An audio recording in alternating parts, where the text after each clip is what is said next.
তো মানুষকে সম্মান দিয়েছি। I have dignified the status of the sons of Adam. আমি বনি আদমের সম্মানকে বাড়িয়ে দিয়েছি। সবার উপরে মানুষ সত্য, তাহার উপরে নাই। এজন্য কবরকে সিকিউরিটি দিতে হবে, কিন্তু গম্বুজ বানানো যাবে, লাল সালু দেয়া যাবে, মাজারে আগরবাতি দেয়া যাবে, মোমবাতি, মশারি। অনেক মাজারের উপরে লম্বা মশারি টাঙানো আছে না নাই? ওর বাবারে মশাই কামড়ায়, কত বড় ডাকাত। তো মশাই যদি নিচ থেকে তাড়াইতে না পারে, ও তোমারে কি করবে? কথা বলেন। মশা তাড়াতে পারে না নিজের গা থেকে, তোমারে কি বাঁচাবে? দেখবেন যেই লোকটা মাজারে মশারি দেয়, ওর বাবার ডেঙ্গু জ্বর, ওর বাপেরে মশাই খায়, ওর মারে মশাই খায়।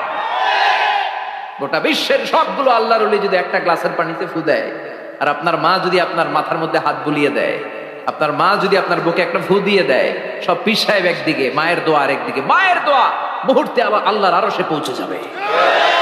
এজন্য বিশ্বনবী বলতেন, সালাসু দাওয়াতিন মুস্তাজাবা, তিনটা দোয়া আল্লাহ কবুল ফিরিয়ে দেন না।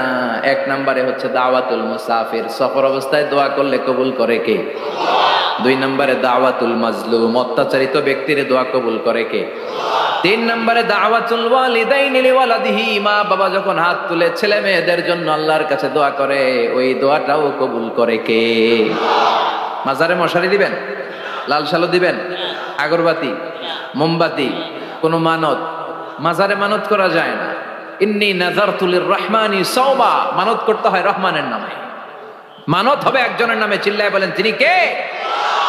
এজন্য মাজারে কিছু দেয়া যাবে না।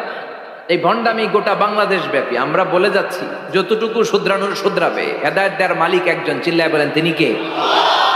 অনেক পীর আছে এরকম ভণ্ড পীর, সারা বছরে নাকি একবারও গোসল করে না। 365 দিনে ওর গোসলের রুটিন একদিন, আর ওই একদিনের গোসলের পানি মুরিদরা সব খাইয়া শেষ করে ফেলায়।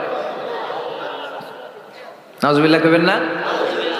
নামাজ কালাম পড়ে না, ইবলিস শয়তানের নানা, ধর্মের একখান খুঁটি ধইরা কয়দিন করবা হয়রানি। ভণ্ডামি ভণ্ডামি ভণ্ডামি, ছাইড়া দে ভণ্ডামি। দোদেল বান্দা কালমা চোরে, না পায় শ্মশান না পায় ঘোর, দিন থাকিতে আয়রে পথে ছাইড়া দে ভণ্ডামি। ভণ্ডামি ভণ্ডামি ভণ্ডামি, ছাইড়া দে ভণ্ডামি। চিল্লায় বলেন ঠিক কিনা? এগুলোর সাথে আমাদের কোনো সম্পর্ক নাই। ইসলাম হচ্ছে সহজ। আদ-দীনু ইউসরুন লা উসরা ফি, আদ-দীনু ইউসর, দিন সহজ। এত জনের কাছে যাওয়া লাগবে না। আপনি ওই জেলায় যে ওই মাজারে মানত করা লাগবে না, আপনার সিলেটে যাওয়া লাগবে না, আপনার খানজানালির কাছে যাওয়া লাগবে না, আপনার কোথাও যাওয়া লাগবে না। আপনি বাড়ির পাশের মসজিদে পড়ে সেজদা দেন, মুহূর্তে দোয়া কবুল করে নিবে কে? রব্বুল আলামিন বলে, গোলাম আমারে ডাকস না কেন? তোর ডাকে সাড়া দেওয়ার জন্য আমি 24 আওয়ার্স রেডি। দুনিয়ার বুকে কোনো বিষয় নিয়ে যদি আমরা বারবার যাই, দুনিয়াতে লোকজন রেগে যায়, ঠিক কিনা? আমি ওনার কাছে গেলাম, ভাই আজকে একটা বিপদে পড়ছি, 500 টাকা দেন, দিয়ে দিল। এরপরের দিন আবার গেলাম, দিল। পরশু দিল, তরশু গেলে শেষা দিয়ে দিল, একটা মাইট দিয়ে দিল, ঠিক কিনা? কি পাইছো তুমি? প্রতিদিন 500 টাকা। বারবার কোন একটা ইস্যু নিয়ে কারো কাছে যাওয়া যায় না, এটা লজ্জার বিষয়, ঠিক কিনা? কিন্তু আল্লাহর বিষয়টা উল্টো। সুনানে তিরমিজির বর্ণনা, ইন্নাহু মান লাম ইয়াসআলিল্লাহ ইয়াগদাব আলাইহি, কোন বান্দা যদি কোনো বিষয় নিয়ে, কোনো ব্যাপার নিয়ে আল্লাহর কাছে বারবার না যায়, আল্লাহ তার উপর রেগে যায়। এজন্য আল্লাহর কাছে বারবার চাওয়ার দরকার আছে না নাই? আপনার মনের জ্বালা যন্ত্রণা পূরণ করে দিতে পারে কে? এটার নাম তাওহীদ। এক আল্লাহ কেন্দ্রিক হওয়া, আল্লাহ সেন্টার্ড। আমাদের সবকিছু হবে আল্লাহ কেন্দ্রিক। বিপদে আপদে যে কোনো পরিস্থিতিতে সবার আগে কার কাছে যাব?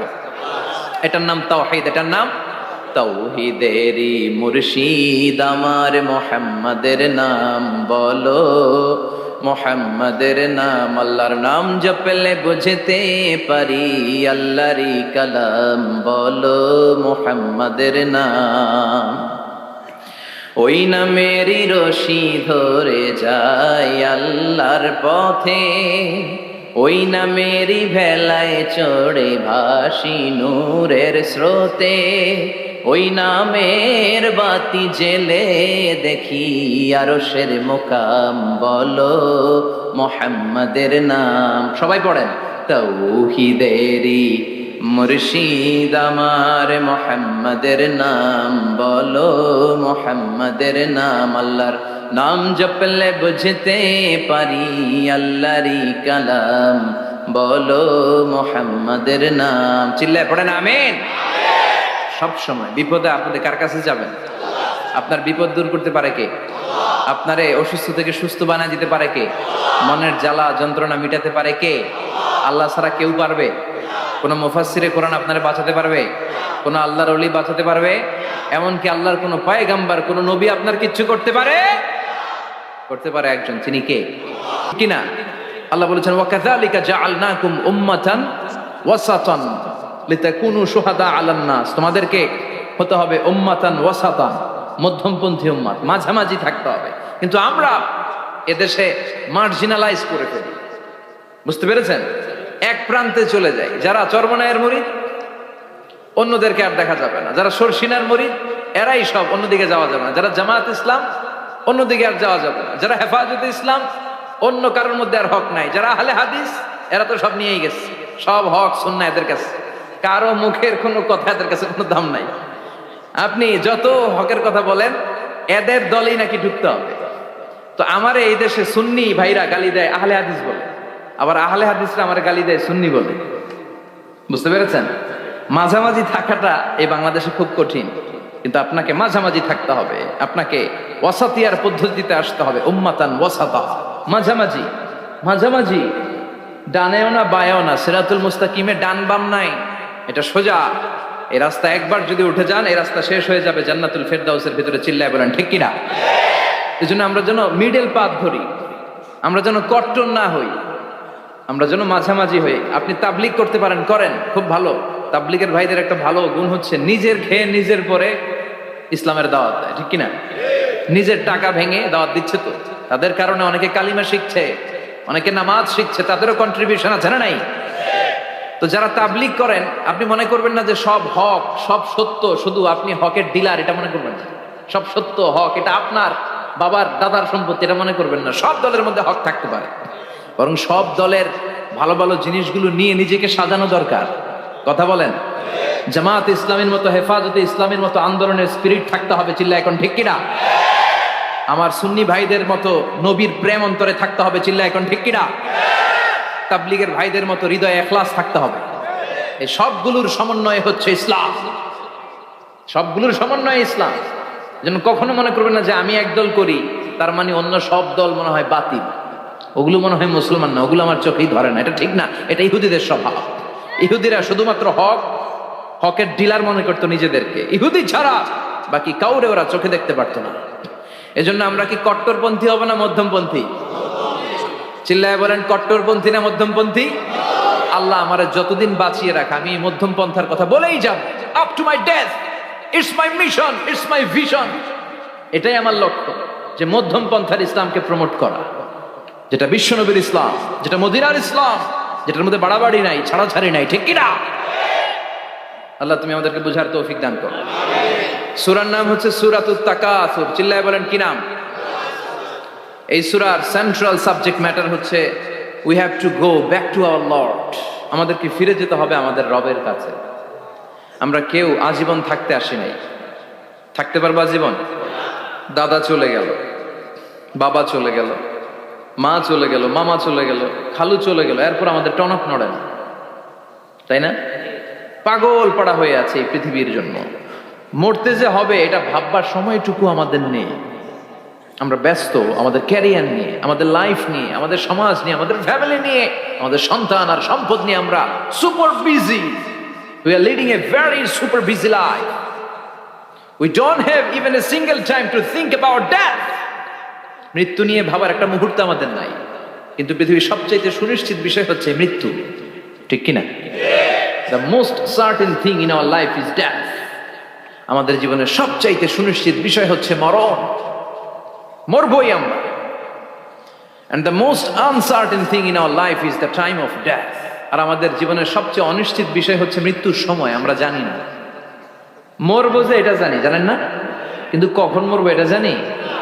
এই সূরাটা আপনারে এই জিনিসটা জানান দিতে এসেছে যে দুনিয়ার সম্পদ, লোভ, লালসা এগুলো নিয়ে পড়ে থেকো না। এই যে আমাদের ফ্যামিলি, আমাদের বাচ্চা কাচ্চা, আমাদের এত টাকা পয়সার হিসেব, মাস শেষে বাড়ি ভাড়া, গ্যাসের বিল, এটা সেটা, আপনি কি মনে করছেন যে আপনি চলে গেলে এগুলো থেমে থাকবে? কিছুই থেমে থাকবে না, সব চলবে আগের মতো, থাকবেন না আপনি। এজন্য শাহাদাত ফয়সাল ওনার ফেসবুকে সর্বশেষে লিখে গিয়েছিল, আমি হীন দুনিয়া, মানে এমন দুনিয়া যেটাতে আমি নাই, সব চলে, সকাল গড়িয়ে বিকেল হয়, শীত শেষে গ্রীষ্ম আসে, দিন শেষে রাত নামে, সব চলে, নাই শুধু আমি। চিল্লায় বলেন ঠিক কিনা? তো এজন্য এগুলি একটু ভাবেন। অনেক ব্যস্ত আমরা, এই দুনিয়ার পুরো জীবনটা এটা হচ্ছে লালসাময় একটা জীবন, লোভ, মরিচিকা, মায়াজাল। এই মায়াজালে আমরা আটকে আছি, ফলে মৃত্যুর কথা আমরা ভুলে গিয়েছি, পাগলের মতো ছুটছি, আরো টাকা লাগবে, আরো খ্যাতি লাগবে, আরো যশ লাগবে, আরো দাপট লাগবে আমার। এত টাকা দিয়ে কি হবে? এত সম্পদ দিয়ে কি হবে? এত ব্যস্ততা দিয়ে কি হবে তোমার? স্টপ, থামুন, অনেক হয়েছে, আন্না, থামুন, take a rest, take a breath and think about death, think that you have to go back to your Lord. একটু বসেন না, একটু ভাবেন যে আমাকে চলে যেতে হবে, চলে যেতে হবে। এই কোলাহল, এই ব্যস্ততা, এগুলো থাকবে, থাকবো না আমি। সাইয়েদনা ওমর ফারুক বলেছেন, মুতু ক্বাবলা আন তামুতু, মরার আগে একবার মরো। হাসিবু ক্বাবলা আন তুহাসাবু আলাইকুম, তোমার হিসাব নেওয়ার আগে তুমি একবার নিজের হিসাবটা করো না। কাগজ বের করে একটু লিখো না, কি কি ভালো কাজ করছিলা, যেগুলো দিয়ে নাজাতের ওয়াসিলা হতে পারে, 1 2 3, আর কি কি আকাম কুকাম করছো দেখো না, লিখে দেখো তোমার অবস্থাটা কি। মরার আগে একবার মরো। মরার আগে খাটের মধ্যে শুয়ে শটান করে চোখ বন্ধ করে একবার মরার ভান করে দেখেন কেমন লাগে। চোখটা বন্ধ করেন আর ভাবেন আপনি নাই, কি কি হতে পারে ভাবেন। আপনার ছেলে মেয়েরা কান্না জুড়ে দিবে, আপনার প্রাণের স্ত্রী বিলাপ শুরু করে দিবে, বন্ধু বান্ধবের চিৎকার আর মাতম, স্থানীয় এলাকার মসজিদে ঘোষণা, অমুক এলাকার নিবাসী অমুক ভাই অমুকের ছেলে অমুক দুনিয়ায় নাই। সব আত্মীয়রা চলে আসবে, ফেসবুকে স্ট্যাটাস দেয়া হবে, সবাই সবাইকে জানাবে বিকাল 4টায় অমুক হাই স্কুল ময়দানে আপনার জানাজা। ছুটে আসবে, সবাই ছুটে আসবে আপনাকে শেষ বিদায় দিতে, গুড বাই জানানোর জন্য, আল ওয়াদা, বিদায় জানাতে আসবে সবাই। 4 তাকবীর দিয়ে আপনার জানাজা হবে, অশ্রুসিক্ত জানাজায় আপনার বিদায় হবে, কাঠের খাটিয়ার মধ্যে করে কাঁধে তুলে আপনারে কবরে নেওয়া হবে, আগে থেকে খুঁড়ে রাখা কবরটার মধ্যে আপনারে বিছিয়ে দেয়া হবে, বাঁশের কচি দিয়ে তার উপরে মাটির চাপা দিয়ে সব চলে যাবে। ভাবেন না একবার চোখ বন্ধ করে, this is the circle of life, this is the nature of life. এটা সবার হবে, আমার হবে, আপনার হবে। এত মায়া, এত ভালোবাসা কই যাবে? কেউ থাকবে না, সবাই আপনার অন্ধকার কবরে রেখে দিয়ে চলে আসবে।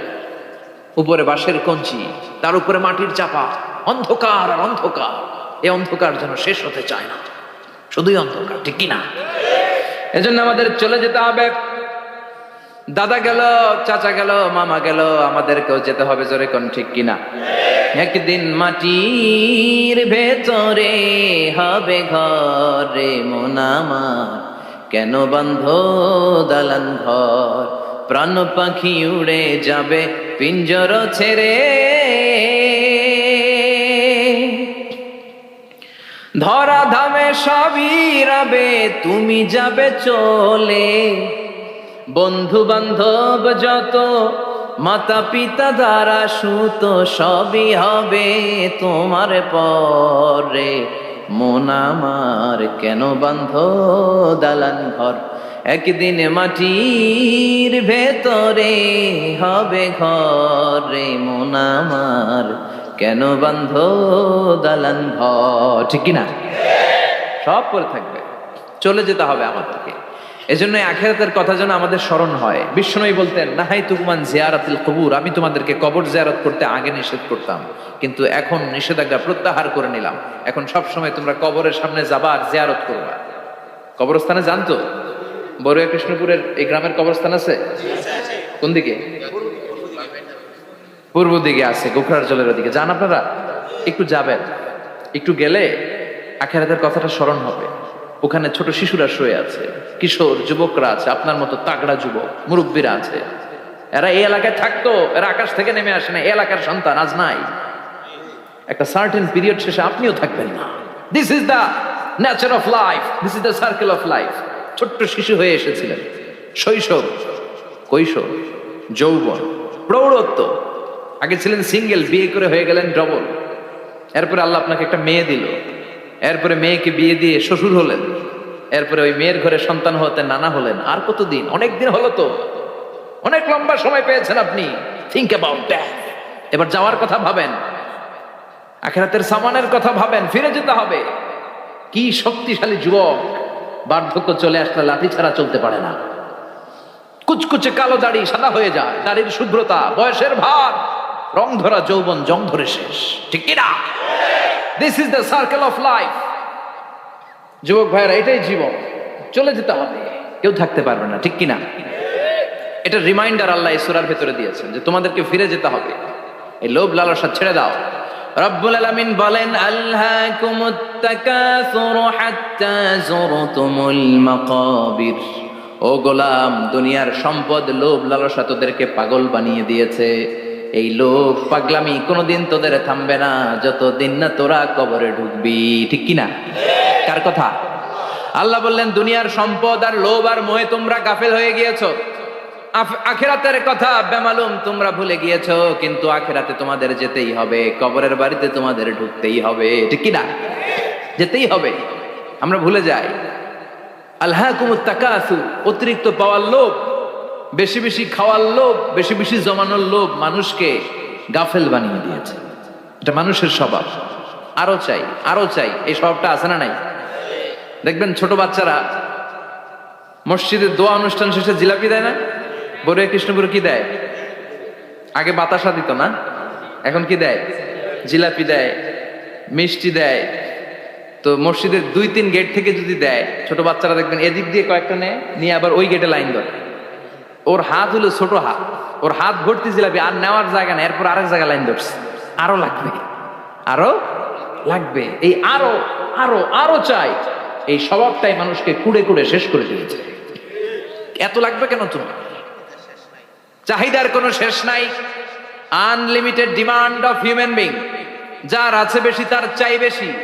যার সাইকেল আছে তার হুন্ডা চাই, হুন্ডা আছে তো প্রাইভেট কার চাই, প্রাইভেট কার আছে তো প্লেন চাই, প্লেন আছে তো হেলিকপ্টার চাই, হেলিকপ্টার আছে তো ওইটা চাই, ওইটা আছে তো সেটা চাই। ঠিক কিনা? এলাকার মেম্বার যে হয়েছে চেয়ারম্যান হতে চায়, আছে না নাই? চেয়ারম্যান সাহেব এমপি হতে চায়, আছে না নাই? এমপি সাহেব মন্ত্রী হতে চায়, আছে না নাই? মন্ত্রী সাহেব প্রধানমন্ত্রী হতে চায়, আছে না নাই? কিন্তু এই দেশে সুযোগ নাই। কথা কন। এই দেশে প্রধানমন্ত্রী সিলেক্টেড। 2-3 জনের বাইরে কেউ প্রধানমন্ত্রী হইতে পারবি না। ঠিক কিনা? আমার এই জীবনে তো আমি 2-3 জনেরই দেখলাম। বেগম খালেদা জিয়া, মাননীয় প্রধানমন্ত্রী শেখ হাসিনার ছোট্টবেলা দেখেছি এরশাদকে, আমরা তখন ছোট। তো মানুষের চাহিদার কোনো শেষ নাই। যার আছে বেশি তার চাই বেশি। এজন্য বিষ্ণু বলেছেন, উনজুরু ইলা মান হুয়া আসফালা মিন, তোমার চেয়ে যে খারাপ আছে ওর দিকে তাকাও। ওয়ালা তানজুর মান হুয়া আ'লা মিন, তোমার চেয়ে যে ভালো আছে ওর দিকে তাকায়ও না, তোমার চেয়ে যে খারাপ অবস্থানে আছে ওর দিকে তাকাও। অনেকে নিজের অবস্থান নিয়ে সুখী না, এরকম আছে না নাই? আল্লাহ আমার এটা দিল না রে, ওইটা দিল না রে, পাইলাম না রে, কিচ্ছু হয় না, কি করবো জীবনে, হতাশ। আসলে আছে কিন্তু অনেক, কিন্তু শুকরিয়া নাই, টাকা। ঠিক কি না? নিজের অবস্থান নিয়ে সুখী না, কিন্তু অনেক লোক আছে তারা আপনার অবস্থানে পৌঁছতে চায়। তাদের দিকে তাকিয়ে দেখেন, আপনি যে অবস্থানে আছেন এই অবস্থানে পৌঁছাটা অনেকের কাছে স্বপ্ন। তারা প্রতিনিয়ত সংগ্রাম আর স্ট্রাগল করে যাচ্ছে আপনার অবস্থানে পৌঁছতে, আর আপনি এটা নিয়ে সন্তুষ্ট না। শেখ সাদির নাম শুনেছেন? বালাগাল উলা কাশাফাত দুজা, এই কবিতাটার রচয়িতা ইরানের বিখ্যাত এক কবি। উনি একবার আর্থিক সমস্যার মধ্যে দিয়ে সময় কাটাচ্ছেন, টাকা নাই, পয়সা নাই, পায়ে দেওয়ার মতো জুতা নাই। উনি খুব দুঃখ পেলেন, হায় রে, আমি ইরানের এত বড় কবি, আমার পায়ে দেওয়ার মতো জুতা নাই। দুঃখ ভরা মন নিয়ে রাস্তায় হাঁটতে বেরোলেন। হাঁটতে হাঁটতে হঠাৎ দেখলেন একটা লোক শুয়ে শুয়ে কাঁদছে, ওই লোকটার 2টা পাই নাই, পাই নাই। উনি সেজদায় পড়ে গেলেন, আল্লাহর কাছে ক্ষমা চাইলেন, আল্লাহ অনেক দিয়েছ, শুকর আলহামদুলিল্লাহ। এজন্য যেই পরিস্থিতিতেই থাকি না কেন আমরা কি পড়বো? জোরে বলেন, কি পড়বো? এজন্য আল কানাতু মিনাল ইসলাম, অল্পে তুষ্ট থাকার নাম হলো ইসলাম। সম্পদ লাগবে কিন্তু সম্পদের পাহাড় লাগবে না। ঠিক কি না? অল্প খান, অল্প পড়েন, অল্প জামান, অল্পের ভেতরে বরকত ঢুকাইয়া দিছে কে? দেখবেন যাদের সম্পদ অল্প তারা সুখী বেশি। জরিপে এটা দেখা গিয়েছে, অনেক সার্ভেতে এটা এসেছে, যারা সম্পদশালী এরা দুঃখী বেশি, এদের দুঃখ বেশি, টেনশন বেশি। খুব স্বাভাবিক, টাকা যার বেশি রোগ তার বেশি, টাকা যার বেশি টেনশন তার বেশি, টাকা যার বেশি ঘরে শান্তি তার কম। আছে না নাই? ঘরের ভেতরে অশান্তি, ছেলে কথা শোনে না, ছেলে টানে গাঞ্জা, মেয়ে করে পরকিয়া। আছে না নাই? স্ত্রী কথা শোনে না, ভালোবাসা নাই, ঘরটা জাহান্নামের টুকরা। রোগ বালাই, এক একটা হসপিটাল বিল পরিশোধ করতে মাসে 5 লাখ 10 লাখ। আছে না নাই? কিছু খেতে পারে না, ডাক্তার একেবারে ডায়েট মেনু বেঁধে দিয়েছে। ডায়েট, ভেরি ডায়েট মেনু, এটা এটা এটা এটা কিছুই খাবেন না, শুধু গরু খাবেন না, খাসি খাবেন না, চিংড়ি খাবেন না, খালি ঘাস খাবেন, ইচ্ছে মতো ঘাস খাবেন, মানে ঘাস জাতীয় যত আইটেম আছে সব খাবেন, শাক খাবেন, সবজি খাবেন, সালাদ খাবেন। গরু, চিংড়ি, মুরগি, গোশত, ইলিশ কিছু খেতে পারে না। তাহলে রোগ বেশি, খাওয়ার মজা নাই, ঘরে সাংসারিক শান্তি নাই, খালি ব্যারাম আর ব্যারাম। ঠিক কিনা? কিন্তু সম্পদের পাহাড় গড়েছে। আর অল্প যারা খায়, অল্প পড়ে, রিক্সাওয়ালা, কুলিওয়ালা, অল্প বেতনের চাকরি, কিন্তু হক হালালি মেনে চলে, দেখবেন শান্তি আছে অনেক। হ্যাঁ, বাসা ভাড়া দেয়, ফ্যামিলি চালায়, বাচ্চাদের স্কুল বিল, এরপরও মাস শেষে 1-2 হাজার টাকা হাতে থেকে যায়। আর ওর প্রতি মাসে 10 কোটি টাকা ইনকাম, তারপরও ব্যাংকের ঋণ আছে না নাই? সুখ কারে বলে? কিভাবে আপনি সুখকে ডিফাইন করবেন? সুখ তো টাকায় কিনা যায় না, শান্তি টাকা দিয়ে হয় না, শান্তি দেওয়ার মালিককে। শান্তি আছে অল্প খেয়ে শুকর করার মধ্যে, শান্তি আছে আলহামদুলিল্লাহর মধ্যে। চিল্লায় বলেন ঠিক কিনা? এজন্য অল্প খাবো, অল্প পড়বো, অল্প জামাবো, অল্পের ভেতরে বরকত দিয়েছে কে? দেখেন, ধনী ভাইরা খেতে পারে না, কিন্তু রিক্সাওয়ালার কি সমস্যা হয়? রিক্সাওয়ালারা সব খেতে পারে, কুলিওয়ালা, দিনমজুর, এরা একেবারে স্লিম সুঠাম দেহি, মেদহীন পেট, পেটে কোনো মেদ নাই, ভুড়ি নাই। আর কুটিপতিদের মেদ আসারা নাই, এত বড় বড় পেট। ঠিক কিনা? আমাদেরও পেট আছে, তবে হালাল পেট, এটা হারাম টাকা দিয়ে এই ভুড়ি বানাই নাই আমরা। ছিলে বলেন ঠিক কিনা? রিক্সাওয়ালা, কুলিওয়ালা নিজেও নামাজ পড়ে, বউও নামাজ পড়ে, বাচ্চাটাও নামাজ পড়ে, রিক্সা চালায় আর জিকির করে লা ইলাহা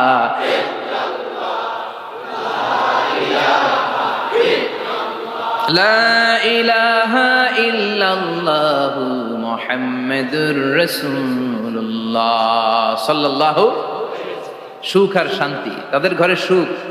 ধনী, কোটিপতি, ভিআইপি, সিআইপিস, এদের রাতে ঘুম নাই, 1 ঘন্টা ঘুমানোর জন্য 4টা ট্যাবলেট খাওয়া লাগে, এরকম আছে না নাই? কিন্তু ঘুমের জন্য যে ট্যাবলেট খাওয়া লাগে, রিক্সাওয়ালা এটা জানি না।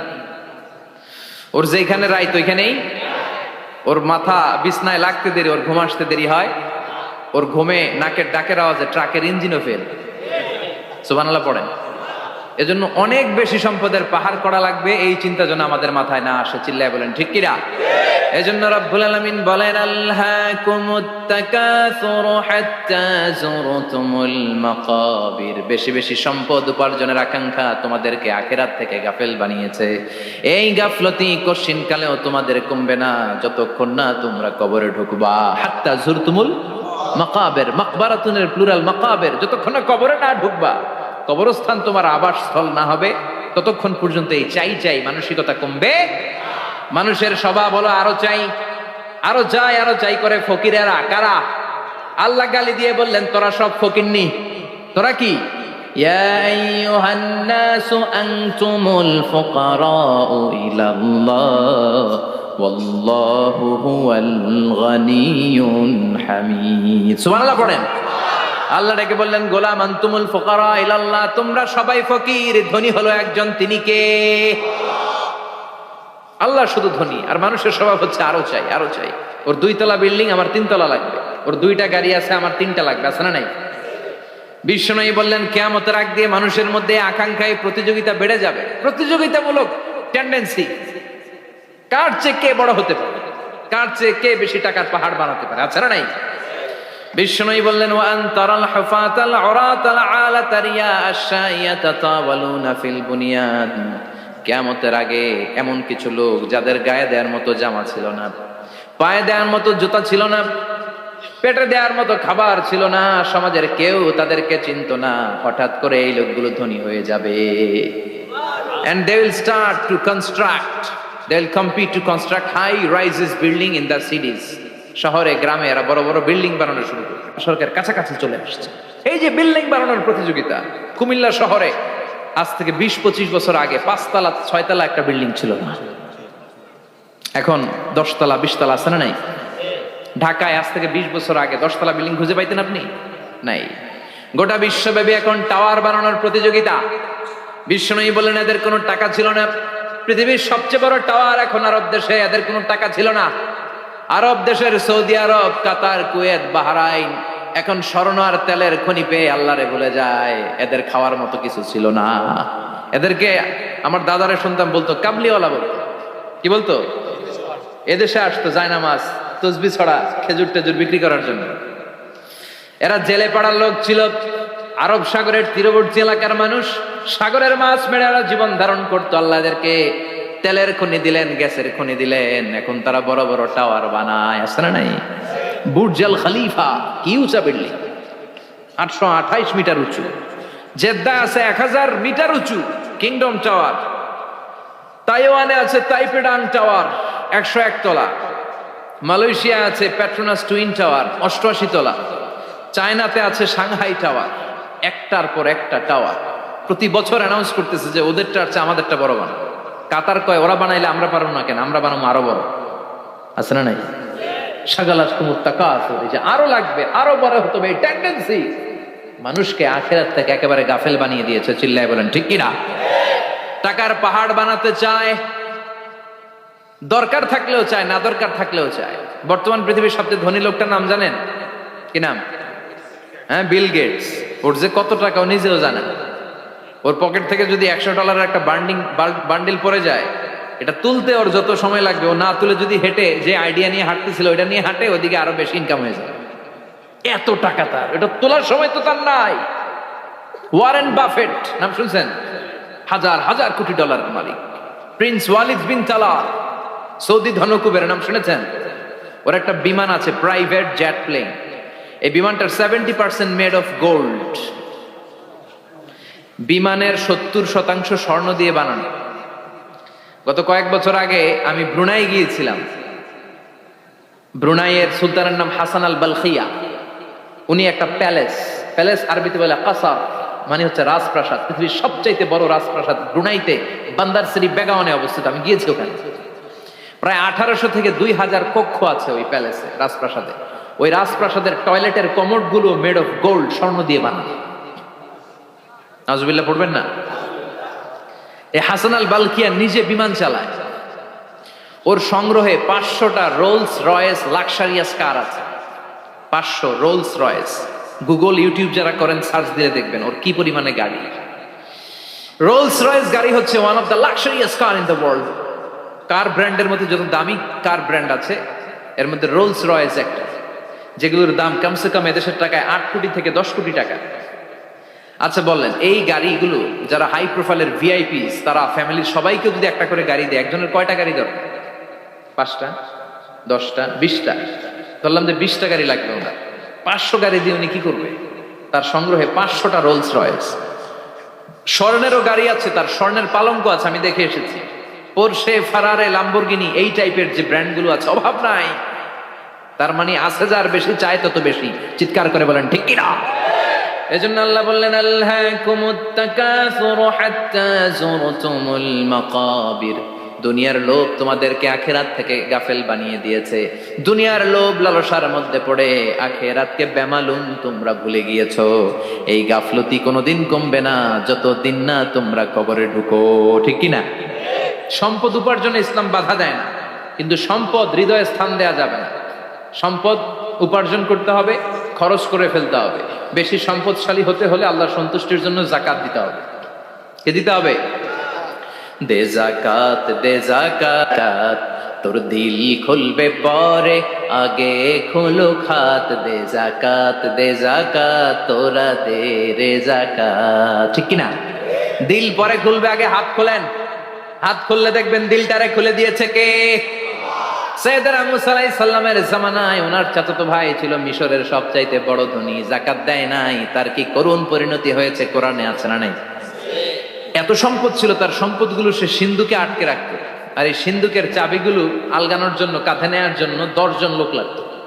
সিন্ধুক কাঁধে নেওয়ার জন্য, সিন্ধুকের চাবির গোছা কাঁধে নেওয়ার জন্য কয়জন? তাহলে কি পরিমাণ সম্পদ ছিল। সাইয়েদনা মুসা বললেন, সম্পদের মালিক তুই হস নাই, আল্লাহ বানাইছে। কারণ বলে, ইন্নামা উতীতুহু আলা ইলমিন ইনদি, আল্লাহ আমারে সম্পদ দেয় নাই, আমি আমার মেধা খাটিয়ে সম্পদ বানিয়েছি। যাকাত আমি দিব না। মুসা বললেন, তাহলে আযাবে পড়বি। কারণ কয়, পারলে আযাব আনো। আল্লাহ বললেন, ফাখাসাফনা বিহি ওয়া বিদারহিল আরদ, ও মুসা নিরাপদ দূরত্বে চলে যাও, এখনই ভয়ঙ্কর ভূমিকম্প হবে, আযাব দেব। কারণ সহ কারণের সব সম্পদ আমি জমিনের ভেতরে ঢুকাইয়া দেব।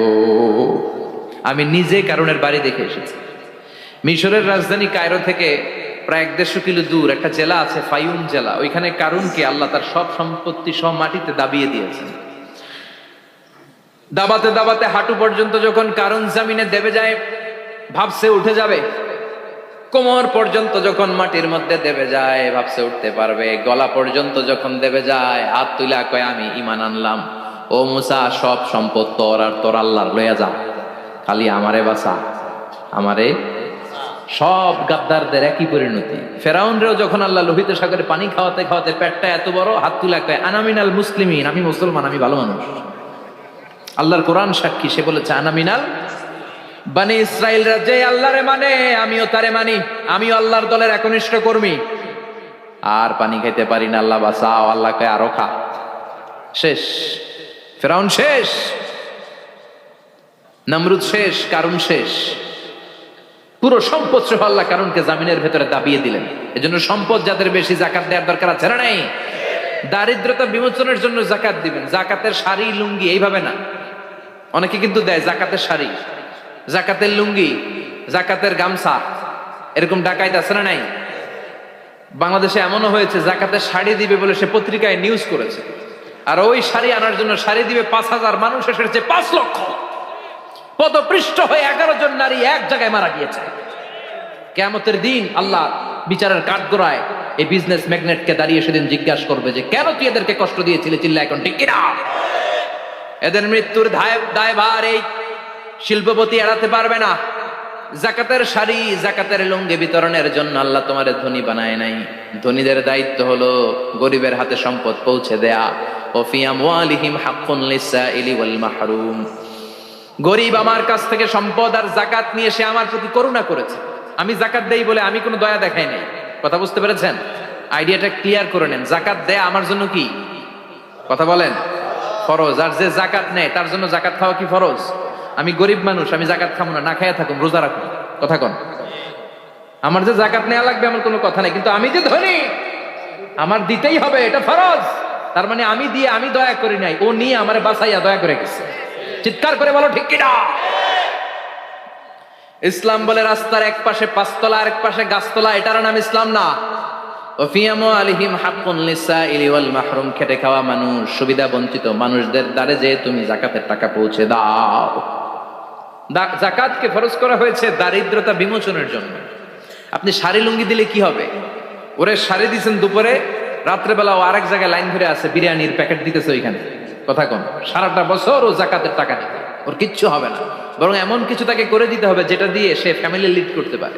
একটা সিএনজি কিনে দেন, ওই ফ্যামিলিতে কোনো যুবক থাকলে সিএনজি চালায়া, অটো চালায়া ফ্যামিলিটারে চালান।